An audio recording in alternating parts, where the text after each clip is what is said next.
Random Order Show, episode 191. We in here. Yep. It's your boy Jermaine Richards, man. I'm in here, man. B-Baby Trey in the building. Slack to call me Travolta. That was a child. I haven't heard that name in a minute. That was a childhood one. Yeah. B, Shell, and Sebastian. Yeah, what's up? Put them guns back, away, man. fool. No guns. My fault. You got like 30 seconds before you show them guns. Dang, man, you know what it is. This is a little continuation from the last episode. We're talking office movers. There's so much to unpack and just reflect on, man. So that's what we talked about, man. Amen. Yeah. You know what we need. You know what we like, man. Come on. Let's take all that wholesome comment and rating energy over to IMDb and the Office Movers. If you got, only if you've seen it, man. You can only rate what you've seen. You know what I'm saying? So there's gonna be a lot of Canadian reviews, man. But yeah, drop your love over there on IMDb, the Office Movers. Amen, man. Enjoy this episode. Yeah. Yo, Magic Power Bank Carol just dropped 50 yesterday.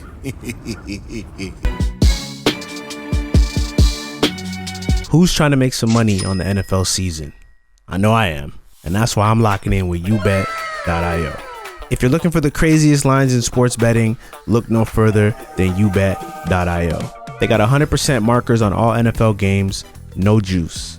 If you haven't heard of YouBet.io, I don't blame you because they're brand new, but because they're so new, they're practically throwing money at you with the best odds on everything you love to bet on. NFL, MLB, NBA, you name it, they got it. And for all you parlay players out there juggling multiple sports books, YouBet's hot bets are where it's at with their 5 to 10x boosted custom bets dropping every week of the NFL season. Not an NFL fan? They've still got you covered. UFC, tennis, soccer, they got it. And like I said, they got the best odds in the game. And if you're into the casino, YouBet has a deal for you. Sign up today and you're unlocking $3,000 in casino cash back. Trust us, this is the move. YouBet.io. Do y'all know, in comparison to like other sets, even American sets, like was the size of the crew for this show, like was that small crew, medium crew, big crew? That's a Small crew. small crew. And you saw Small how big crew, it was. Yeah. And the budget was small. In America, you'd laugh at that. You have a good laugh at that. And this was non-union, so that's going to be, you'd have a good laugh at that American language. And then In American. even in Canada, the budget was like small compared to other shows. But the thing was, like, we heard some complaints and shit, and you could fucking bitch and complain about that all day. But then coming from where we're coming from, where we used to do shit for a bill and free in our basement, we're like, bro, we have this much. It's a lot of money on paper. It definitely gets eaten up, and you see how you know how much shit costs once you start dividing up the budget and shit by episode. But we used to do this for free, so I'm like, all right. We did have like a big vision of like what the show was without any thought of budget or whatever, because that's what they told us to do, just think big, whatever. And then we saw the budget, we got the reality check, and like, all right, bro, you could get your laughs off for cheap, bro. So like, let's bring it down to where it's appropriate, and then Let it rip. nigga. You got you. Yeah, I'm like, bro, all we're trying to do is get laughs. We could get it done in a fucking warehouse and here and there and in a couple of rooms. Like, we used to do it for nothing. Bro, that's Right. And it's interesting because like I don't, obviously, like a regular somebody watching that wasn't a part of the set and wasn't there, like I'm watching it and I'm like, ooh, like it's sick how they use this area, and this area is literally that area, but like you don't know that watching I it. don't know that. And that move magic. That Bro, move it's just magic. all in the same place. Yeah, literally. My thing with that was probably our first why. And it's like, we can't film that. Oh, well, we can't explode that car tomorrow. Why? Budget. Okay, solutions now. Right there, we'll get to work it. But it's just like, again, you get in this, you get through these doors, bruh, and niggas are saying like this budget is a small budget, and I'm like, that's more money than I've ever seen. To do what? Wow. Okay, like what are you talking about? Like it's crazy the amount. And you know what taught me that at an early age? We're big movie people from time, watching movie, and then the one that takes the whole earth by storm was made for like $100K, $400K, Paranormal Activity. And now it's putting all these other movies to shame of like, not even to shame, call it whatever you want, but you've had millions. This one had hundreds. You got to be a good money manager. 15 racks. Oh my God. No way. This is the first one. It originally developed as an independent feature, and that's a look at the bottom. At the bottom. Oh, which one? It got an additional 200 racks. Okay. But it was originally 15 US, but 200,000 is still so small, bro. It's bro, not not here 1 million on a production. Is nuts. Even it's $1 million is small. And it's small. Yeah, you laugh at a mill because now you're paying the government. You're paying the police to lock down this road for us. What do you mean 1,000 bands is gone? You know what I mean? You don't know what these prices are. Obviously, that's not a number, but it's 100,000. 1,000. Yeah, 1,000. Damn, I'm losing it now. My fault. Small budget and shit. Yeah, small budget. Whatever. Oh, fuck it, lost it. It's just, bro. You can make you can make it work. Creative, man. You can make it work. There's budgets that we've seen for movies where I'm like, okay, this is like crazy to even film this here because it's gonna cost this much. But there's just always a way around it. You don't need like this crazy budget. Oh, that's what I was gonna say. I was just shit talking until I figured it out. Here it is. Judge Tycho, we had the smallest budget, and it was even chopped in half because they said half of that is for you guys to live life. You're paid for the work you're doing. We took the whole budget and said, okay, we're not getting paid at all. Put it all into this because of how much money everything else was to make. And we're like, okay, everyone has to work on the set to make Judge Tycho come alive. What do we look like keeping half of this and telling you guys work for half of what your half was already, you know what I mean? It was getting crazy to the point where I'm like, bro, am I a monster? Let's just make sure everyone's paid fine. Our payment is having this. We had a little change. Niggas smiling. The niggas smiling. We had a little change, bro. And like just the way it works, nigga, that's exactly how much we needed for the computer to edit the series. Because our laptop couldn't handle it. We're gonna edit Judge Tycho. Yeah, to get them. I'm like, fuck, I need to buy a computer for this, and that's the only thing we profited, and it was a tool. It went on to, you know what I mean, edit a bunch of other stuff that other classics and shit, which, you know what I mean. But still, even to have that mindset in that moment, we're not gonna eat right now. You know what I'm saying? Yeah, man. It was just a genuine like, it's all good because I fucking love this. I'm so happy here, bro. Like this was amazing to make. It was amazing. You can't put a price on that experience. You can't put a price on none of the shit that we went through. And it's like, yo, we're having fun. Even everyone there, they're getting, even with us putting our money in there, they're still underpaid. And they're still there saying, oh my God, guys, we can get this shot again. I'm like, bro, like it's home time and that's what I love. And that's maybe when we got addicted to the feeling of like showing other people what we're doing could be fun. And like what we're doing can be like, it doesn't have to be. That was a good set. You know what I'm saying? Yeah. And that was just beautiful to see, and to see us like kind of come back to this stage now with a bigger budget, but it's still like, oh guys, this is so under budget, and have the like, you know, everyone not counterfeit and everyone just say, yo, this is not a crazy budget. How are we gonna make this work? It was just so nice to be calm and like peaceful in that moment of like, guys, we're gonna be good. We'll make it work. Yeah. Because at the end of the day, it's something, and we're making shit with nothing. So we got something. We can make something, can't we? Oh, no doubt. We just changed the setting and shit. All right. Erase downtown. We are in an undisclosed building, nigga. 2 levels. But again, it's just believing in something, man. And that's something of a faster reward payout where it's just like, we believe we can make this budget work, and then we proceed to make the budget work. Or we can go a next route and freak out that the budget's not crazy and like, or the budget's bad, and then now we're stressing about this budget. You know what I mean?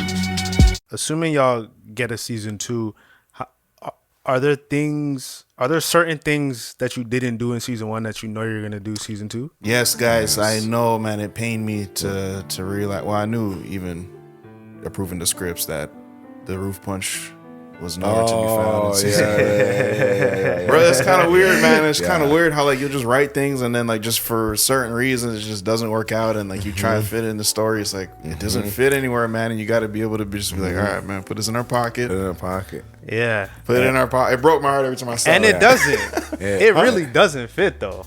Like not this season. It's called It ended up being called Pop Up, which the episode was supposed to change and be called Task Rat. But it being called Pop Up is evidence of that was supposed to be the episode. So you got to communicate. Yes. I was looking at how we told the story on the podcast, and you have to communicate the frustration. You have to show the building of the frustration of like, man, this has been such a long day. It has been constant fucking calls.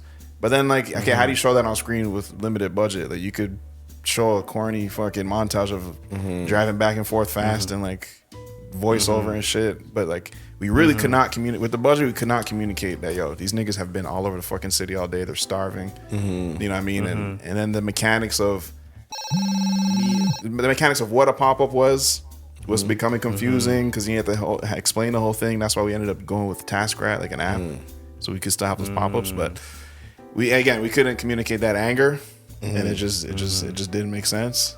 Right. But yeah, there's something for that though. I was gonna have a season 2 because I need it for sure. Because we started to build the world, so now you have some context. Now we can build on top of that context. So like niggas gonna really feel it as a mover. You're gonna feel like a mover. Yeah, you should feel like a mover when you hear the news of a new job coming in. Of a pop-up, yes. You should want to punch the roof. And a couple things that, one, we've expressed this many times of like the importance of putting a joke down or an idea down. Let's just go with an idea. Put an idea away for the right day. You'll be fine. You'll be fine. Judge Tycho is literally an idea before Tycho was even born. And we tucked it away, and then the universe paid us back and said, "Here's Tycho. This is Judge Tycho. Done." There's so many jokes where like even jokes we haven't even said on here, but the pop-up was one of the things that we're trying to fight. But just like in life, when you beg something too much, the universe is gonna sit you down. It's fine. Let's build it out, and if we get the opportunity, we'll tell that story. And then lastly, when you're saying, we didn't have enough budget, so we're like going back and forth, it was just certain things were just like, we're generally not gonna do that. We're not gonna compromise our art and our like idea. It's not even art. It's like a real story too. Bro, I want you to laugh, and I'm telling you, bro, it's not. It's not gonna be funny. And if the only compass we have is, do I find this funny? And not even on some fucking ego shit, nigga. Just like, this is the meter we have to use to see if this is good, nigga. And the best bet we have is, all right, nigga, this is funny to me. And like driving like fucking Scooby-Doo style back and forth. It's just like not funny. It's not funny. And fake sweat and shit. It's just, bruh, I can paint a funnier scenario than that right now in my head, and that's only gonna be if, bruh, a new guy comes to work, he's working all day, and he just gets into the car. We're about to go pick up one more person for this pop-up. He gets in the car. We have another job. This guy is shocked because the guy punched the roof so many times, and the shot is just on this kid's face of like, what job am I walking into, bro? Like, nice. But you gotta be it. Like, we've painted that world, and again, that patience is gonna reward us later on in life because it's like, let's set this whole world till everyone knows what office moving is now. So we can do whatever we want. We showed you house jobs, we showed you big jobs, we showed you jobs of just setting things up. But it's like now we have that, and I mean, you're season 1 is always going to be like a pilot. Every season 1 that you watch your favorite shows, that's a pilot. Typically, how it works: the first episode's a pilot, and then they pitch that to the network. The network says, "Yeah, okay, go make 5 more, 6 more episodes," and then that shit comes out together. But in our eyes, we looked at this whole season as a pilot. Use it, do it, whatever you want to do with that information. This is going to be a pilot. Now we know we have to create this world, make this world look like what we want it to look like, and say, okay, we're good to keep going off this right here. And it's the last thing I wanted to say with the budget. Uncut Gems was like high on our inspo board because I remember how much anxiety I felt watching that movie. Like, why does the Sandy Man have so much going on, and like, why am I feeling this way? And I'm just a viewer. I'm just watching a movie. I feel like I owe this guy money, and this guy's Kevin Garnett took my chain, and I didn't even notice I was nervous until like it was like 10 minutes. I'm like, we haven't slowed down once, nigga. What the fuck is going on? Slowed down once. So that anxiety and that like that confusion and all those feelings at once. We're gonna just work backwards if we just did a shot going back and forth with the car versus like seeing every single one of these jobs, feeling like everyone's working these jobs, and then dropping it pop up. That's when you as a viewer should say, I just want it to end. No, man, these guys are tired. Like, when it's like you're watching a show and the wife gets cheated on, you're like, but it's you want to feel it. So it's like you driving back and forth is not believable. So it's like, again, we're not going to compromise our art. We'll wait. We'll paint it. We'll wait now. But you look at Game of Thrones, that's every Game of Thrones episode. They setting it up for the last 10 minutes of the episode. That's every episode, bro. So that's very important. That's very important. I think in the end, that's going to be the right move. I don't know if this is like what y'all thinking, but even like Tycho getting on a set, on a job site one day, like that's sure, gonna be, Cloudy crossed over. Yeah. Yeah, you know what I'm saying? So we let Cloudy cross over because there's goons at work. There's goons at work. But, you know, and to Tycho's point, man, because I mean, you're just kind of doing it. I'm just having fun with it. Like Tycho, sure, I'm not thinking about it. I'm playing two characters because me and Jermaine were just on the Key and Peele show. Where it's like we will be every single character, but when we have the character in front of us, we're just like, all right, who's gonna do this like better? Who's gonna like? Is this gonna be more of like a fucking? Back then, we used to get a little bit crazier with our characters, so I feel like we started writing characters that already resemble like it's either gonna be more Jermaine or more me. You know what I'm saying? Like we're going like crazy. Like who's the whenever you play the white guy type shit. Yeah. You know, like it's like okay, who's gonna do this better? Who has a better accent? But even with the one we shot in Fletcher's where you're the dance instructor, suspect dance instructor. Yeah. Like that's Tyrese. But it's because you can do the voice better. But whatever. Just like there's certain, you wouldn't write that today. You would write something more of like, you know, natural to you. So and I feel like that's even how we felt in the Tycho and Lucky. It's like, all right, we're just two guys, two Toronto goons. We know how to do this. But point is, I never really looked that much into it. And then when it came out, everyone was just like, yo, this is so cool that you're playing two characters. That's given like that Eddie Murphy, like back then, nostalgic. Same guy, you know, it's the same guy, but you're very convinced that they may be two different guys. And like, I wasn't taking it in, but the thing was that always stood out to me about Tycho. I told people, I'm like, it's draining to be him because I'm being someone else. And like, I almost have to be him 24/7. Like, yeah, because you got to perform it. You got to like perform to it. Do it what well. would he say? What would he say right now? What would he say? Exactly. Always thinking, and it's always improv. So it's like we have these lines, but it's like if someone really says something, especially when we're doing Tycho and Lucky, Lucky's going to, as a Toronto man, you never know what a Toronto man is going to say. So I have to be steps ahead of him, but he doesn't even know where his steps are to begin with. That's the thing. It's not even about being steps. I feel like the best improv isn't being steps ahead. It's about being so present that you're just ready to fucking. Half these funny lines is like you barely thought about it. It just like came out of your mouth. You know what I mean? And that's because you're so present. You're not thinking about, damn, I gotta be funny. I gotta fucking have a comeback. It's just. No. You know what I mean? I'm saying you playing a Toronto 100%. Man, knowing that a Toronto man can say anything and say, bro, that doesn't even make sense. But as a Toronto man, it makes sense. Tycho has to be ready for whatever Lucky's gonna say. And like, so you gotta pay attention. Yeah. But that's what I'm saying. It's hard to do improv like that because you're trying to be in the moment, but also trying to be steps ahead of what Lucky's about to say, so you have your next thing to say quick. Yeah, because my thing is I can't. Like you think you're steps ahead until you say something else, and then now I gotta like switch my plan up. So I'm just like the best place you could be is like right there, like like literally just listen. Oh, well, you know what I mean? Like you have that. Yeah. You could really reply, and then that's why it's just so funny because like, dog, I just freestyled that, and this is what we got. Type shit, yeah. But again, it was just I think I got to see that now on set on a bigger scale because everyone's like, "Who's Tycho?" I'm like, "It's me," and they're like, "Well, how?"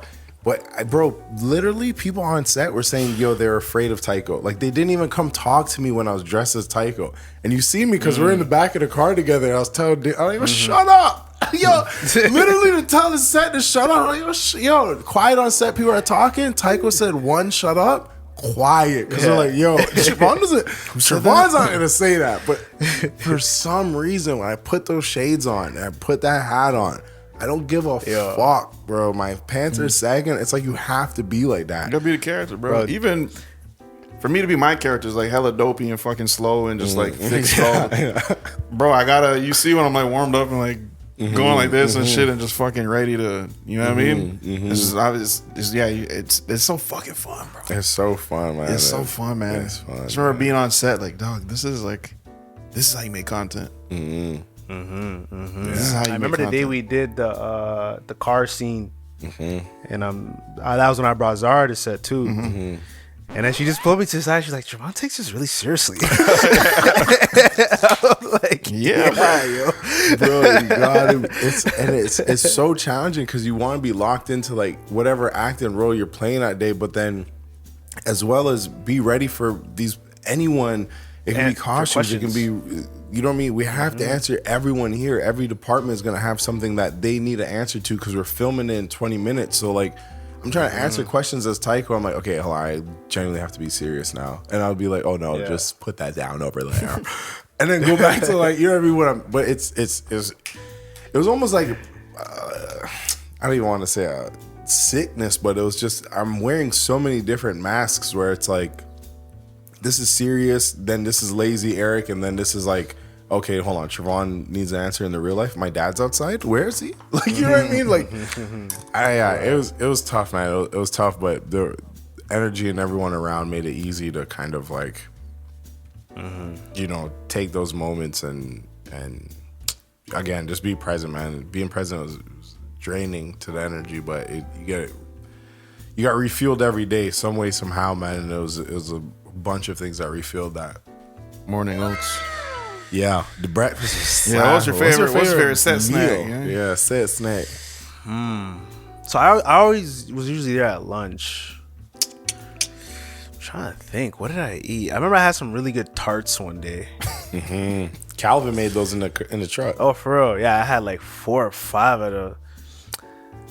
Yeah, that's what's coming on top of my head right now. Still. Yeah. I didn't have like the chili. I heard about the chili. I didn't have the chili. That was a cold day. That was just a little snack. That's what I loved about food, bro. Man. It's like morning. You get your breakfast. You get your sandwiches. And it's always like, what do we get today? What's that? And then you get there in the morning, bro. You're thinking no one's up. Or you have all these text messages from the day before. You're getting up, it's bright and early. No one's up. And you go see the breakfast menu, and Calvin's telling you, ask me about the special. Who's that? Try it. They just knew we had, bro. I said I need a bacon, egg, and cheese, New York style, please, from a shouty. He got it. Did you ask for Trey special when you went? No. I did have a bacon. I don't think it was a bacon, egg. Yeah, it was a bacon, egg, and cheese on like a English muffin, right? Yeah, I had that. Yeah. I did. But I came like I wasn't there like breakfast time. I came like 11. He do that all day. That's all day. Okay, for sure. Because I remember bodega on wheels. Yeah, but I said, yo, can you make anything? He said, anything. I said, all right, listen, when I come in every morning, I'm gonna order this special every day for the rest of the set because I didn't know you could make everything. And it was New York bacon, egg, and cheese style on a nice top. He didn't have the bun, so he said, use what you got. Damn, man, it's so crazy how food motivates you. Yeah, you be tired of shit. You see, yes, sir. You get your breakfast, then a hot pre-lunch little bite. Yeah. Then you get your lunch. Yeah. And then an after lunch fucking little bite. And then the snack start of the day. Special day when they call the jerk chicken truck. On wheels. Hello. And we gonna keep it all the way gangster, shawty. Yeah. In what way? Oh, by staying Caribbean. Oh yeah. Dude, you don't have anyone pull up. Keep it Caribbean. Yeah, man. Keep Caribbean, man. It's authentic to my roots, man. How all these people eating good jerk chicken, man. Maker pizza. Filling the streets with all that pizza, man. Everything was just our language there, man. And it was so beautiful that other people spoke our language when it came to food too. Cause I'm like, look, we big niggas, man. Bro, we gotta eat good, man. Gotta eat, Robbie. Man, let's tap into the Discord real quick, man. Answer some Office Movers questions. Hello, Sebastian, Jay, and Trey. Yes, Hope you guys are doing good. My name's Ushu, and I got 2 questions for you guys. But first of all, before those questions, I want to say congratulations on dropping Office Movers. You guys knocked it out of the park with this. This show, I already had expectations going into it, but every single episode, I just had visceral belly laughters. You guys absolutely knocked it out of the park. I just want to say congratulations. This is like a testament, like a monument to how far you guys have come. And it's nice to see. It's really nice to see. Anyways, enough of glazing. Question number 1 is, I want to know, how do you guys feel after dropping this? Do you guys feel like a weight off your shoulders when you're able to finally put this out in public? Or maybe you guys feel more of a burden because you want to be able to live up to people's expectations, and maybe you guys feel like you didn't do that? So I'm intrigued on how you guys are feeling, like the after feeling of dropping this. Shit, yeah, we definitely talked about how we're feeling.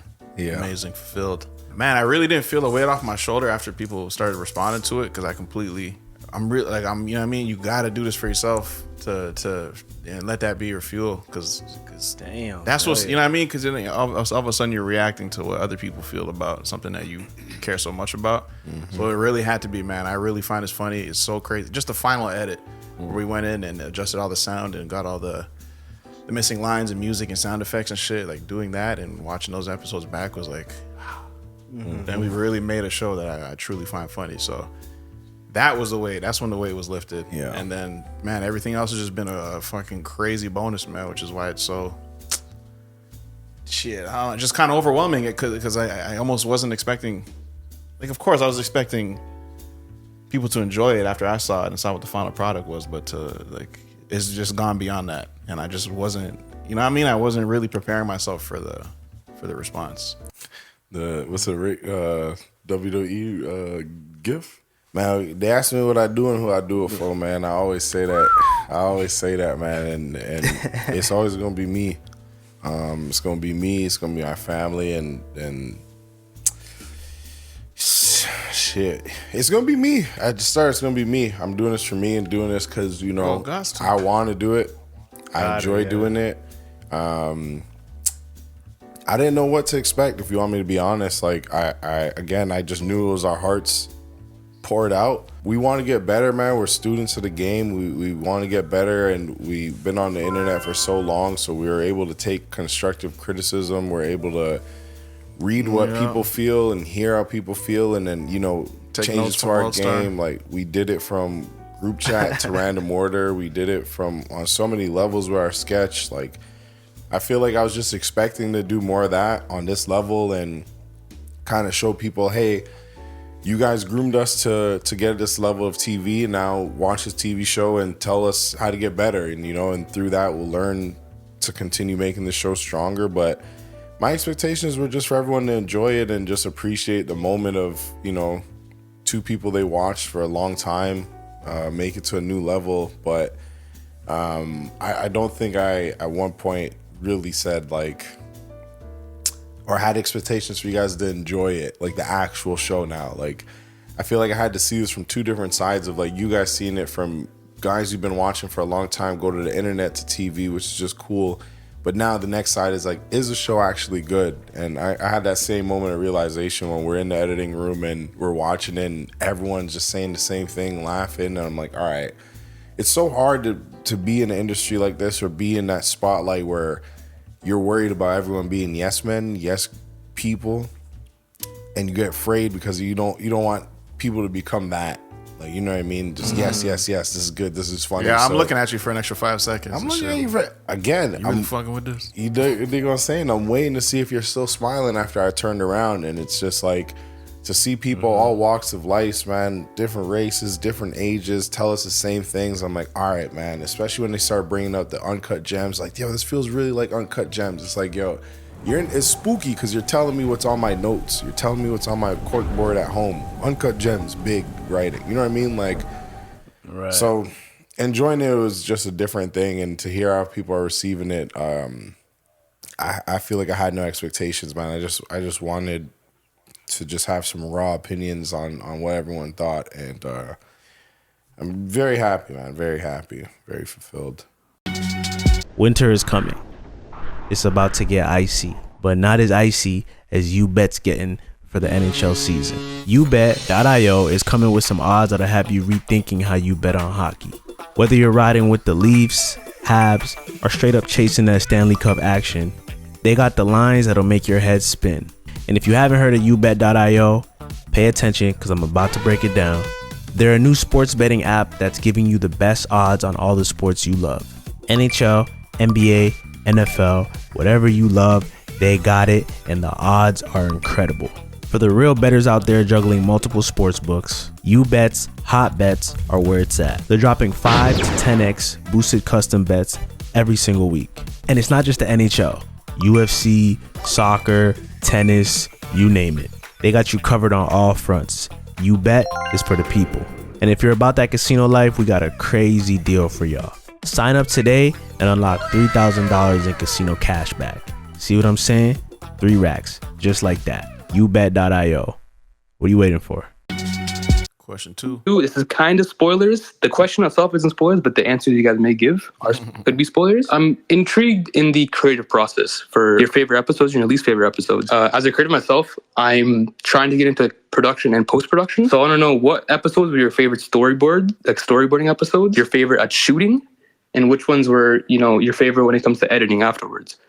I'm intrigued to know your answers, but also on the flip side of that, which ones are your least favorite ones? Which ones do you think your storyboarding could be a little stronger? Your shooting maybe didn't go as well as you planned it to. I'm intrigued on the creative process because I can tell a lot of love went into this, and there's a lot of small references that a lot of egos can recognize. But yes, sir. I'm very intrigued in the creative process of that. Anyways, hope these 2 questions are good enough for you. Have a good day. Take care. Bye. Yes, sir. Great Thank questions, you, man. Yes, sir.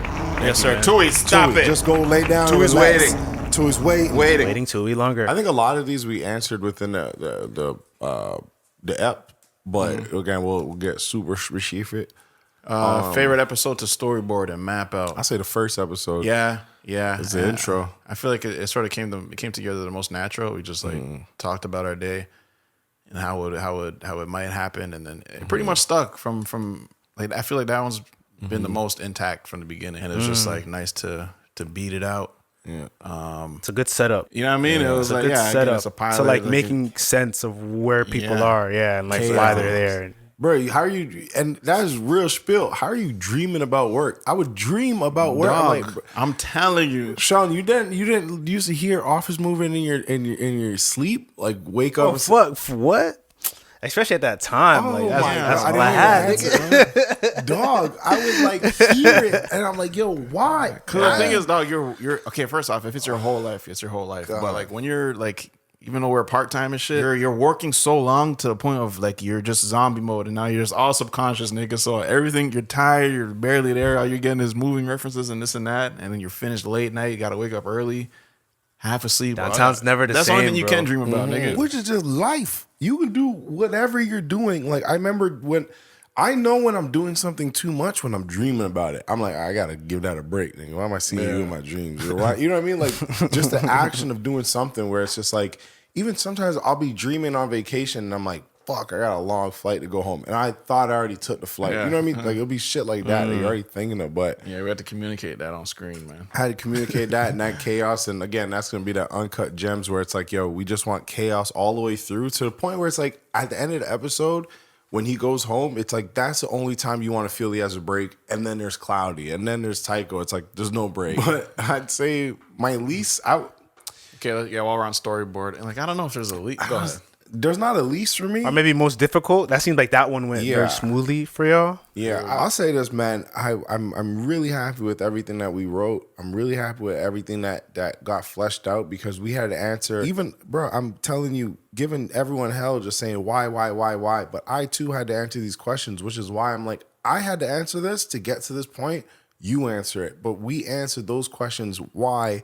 Why does this make sense? Why is it? Who's this character? Why is she there? Why is he there? Like we had an answer for everything. So by the time we're laying everything out, we're like, yo, this explains the world. This explains the episode. So everything was fun to do that. But I'd say the only moment that I have regrets, or not even regrets, I just wish we had more time, was the fart scene, because that was a real story of like, my dad farted in the room and the client was coming to him and he's trying to say, yo, stay there, I'll come to you. But we're just losing time on the day because there was so much to film and we were like, oh, this scene would take maybe an hour. But it's like, all right, an hour to get, because we got to set up all the cameras, but it's like an hour 30 if you want to play around with it.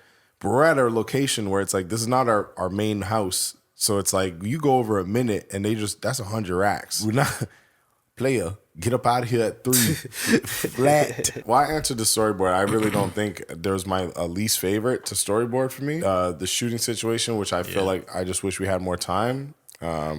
Just that one day. Most challenging, probably. Honestly, maybe six. Maybe Six. to figure out like how do we wrap this up without? How do we wrap this up, but also say there's so much more to this? Mm-hmm. And then also by the time we got to 6, they already budgeted out all the other episodes. They're like, hey, keep it slim. Where is it? Where's the script? Keep it slim. Keep it simple. I'm like, hey, how do I make a little bit? How do you make a little bit with a lot? Mm-hmm. I mean, how do we make a lot with a little bit? Just like, yo, they're really slim on locations. Like, yo, we can't be introducing too many new people, new places, new things. So just a lot of putting that puzzle together. The script is still being worked on the morning of that we're about to go film it, and it's like, yo, we're gonna change this around, this around, this around. But it's like once sets and everything like that is locked in, and yo, we have this for like 2 hours. This what do we need to get here?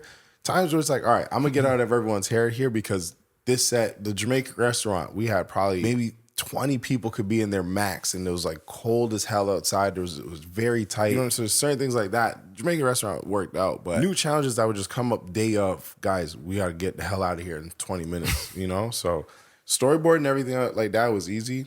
Not easy. It was fun, but I think the real challenges came when it was approaching pre-production. The last week of pre-production is always going to be crazy. Shit, what else we got? Favorite thing to shoot? Smashing the wall. Yeah, smashing the wall, Glass taking that back to wall. Goon and Scrap. Yeah. A lot of the stunts were always a big highlight of the day. Oh, smashing the glass wall, Jesus. Glass wall. Yeah. That was just such a Kobe moment, man. We're just like, bro, we had the tools and resources to rebuild it, to get 2 shots, but we didn't have the time. So it was like another end of the day thing. Everyone's like, yo, like it's like the room got quiet and shit because there was a bunch of whispers like, are they gonna do it? Are they gonna do it right? They only have one chance. They got to get this right. Man, we just knew, man. We just knew. Man. We do this, bro. Man, we come from a world of doing it once. Dance, like, man. Goon Scrap, us busting through that wall is literally, yo, we built this for 2 days. We have 10 seconds to fucking get this right. I bust this blood. You know what I mean? It's going to fucking happen. Bro, we're telling it's going to happen. I'm just like, yo, make sure we have 3 cameras running. All y'all niggas need to worry about niggas rolling, bro. Just keep it down. Rolling, bro. Like, no, like, bro.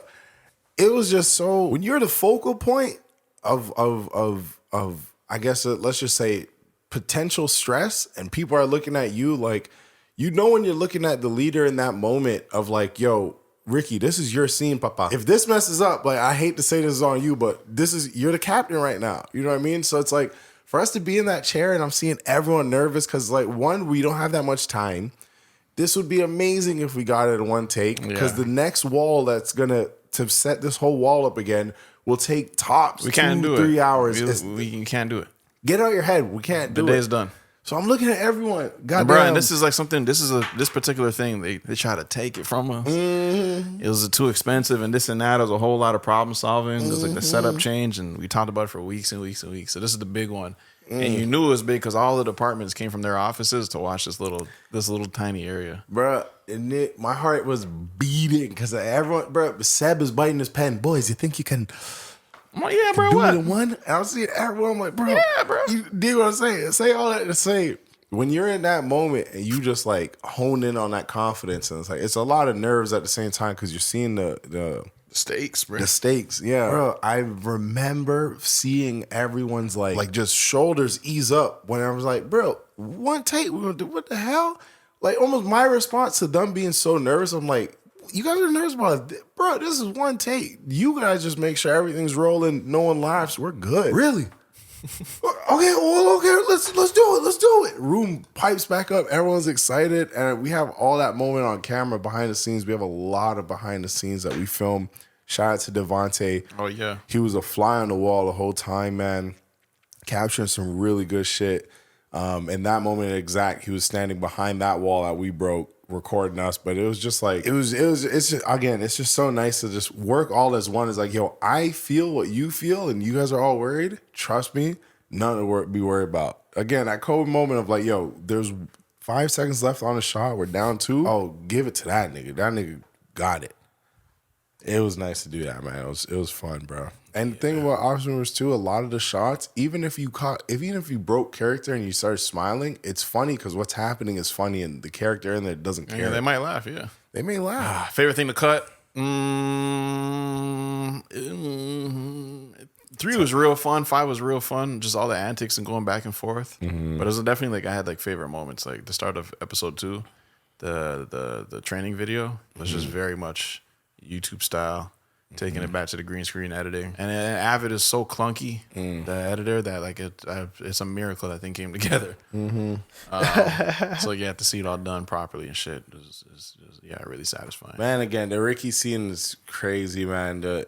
Man, you know what? I say that was fun to cut everything, but when we started doing sound design and adding sound effects and the stings, the Chappelle ADR, even stings, ADR. like, It's like change lines on screen to like punch lines up. Oh, my We're just finding new laughs, and like God. to watch this a bajillion times over the course of a few months, to find new laughs are just magic. yeah, it was magic, man. Yeah, so just again, continue to add on it because all that was just showing like how strong of a show that was in front of us, and like it just gave everyone more confidence of like, holy shit, like we got it done with that. Yeah. Yeah, so Low budget. low budget, a little bit more belief. That's it. Amen. Slid. Oh shit. Slid hit.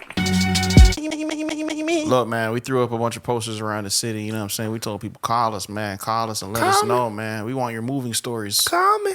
So we're about to do a few of those right now. Mm-hmm. Amen.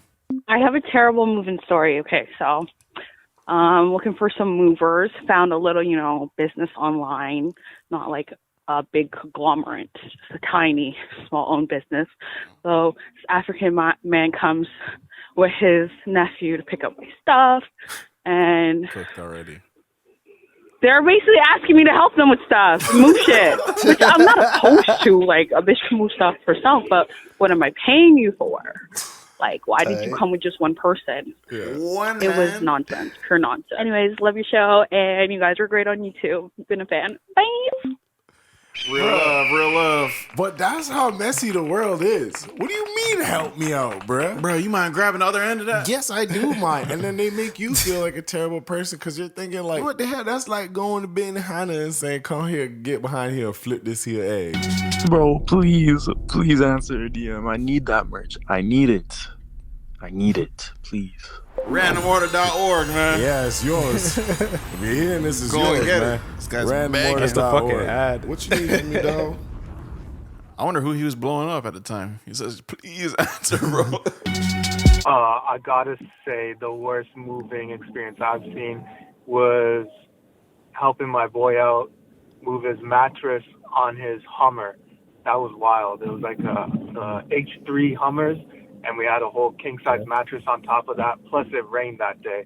I gotta see that in the show. I'll let him know. That's a waterbed situation. First off, you got the right start because you got a Hummer. Yeah, that's the ideal car to strap a mattress to for sure. Right. Thing is, H2 a though- little smaller though. Yeah, you need an H1 body. I Think about know. my DNA though. I'm not putting a mattress on my roof. I'm not doing that. I'm not doing that. I'm gonna get the box and it's rolled up, or I'm paying the mattress man to do the transfer. And I learned my lesson watching Waleed. Yeah, I was about to say. The nigga strapped his mattress to his roof because he was moving, and then he was on the highway, and he saw his mattress in the air, do 3 flips, land, and then just like a cartoon, nigga, a 18-wheeler ran over it. He sent a picture of his mattress shredded, tire marks. You should never be tight more. Where are you sleeping? Why are you running over my bed? There's nothing else you could do but say fucking, hey, that's my bed.